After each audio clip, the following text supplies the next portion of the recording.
Geno ni jopuonjre no biro yudore ka ngimane ni kare nyokoro Ramogi. Jopur niang' chal ka gima pod nyalo biro medo nimo. Pono ni chenro mar golo sukari e pinje maoko mong'ere koda kata maonge koda ruako e ohala mar pinje Afrika ma ugwe mong'ere kaka non-COMESA countries okete tim kaka nyoland kod jatend piny Kenya William Ruto.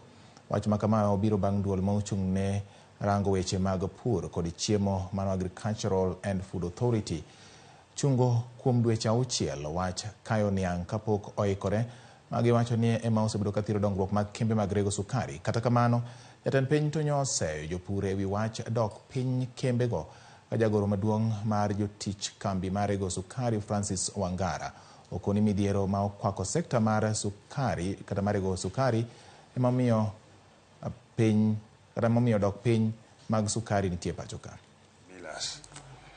Why? The millers would be the one to regulate when it comes to sugar that should be imported, purposely so that then when they start milling, they know the stocks they have will not affect their production. We have left for other people to import the sugar, and when the mills start working, it might contribute to flooding of the market, of the sugar on the market, which will affect the millers and the farmers. The president spoke clearly that the intention of not importing sugar was to protect the farmers. But this one must be checked keenly so that whatever comes in does not flood the market to affect the millers and consequently affect the farmers.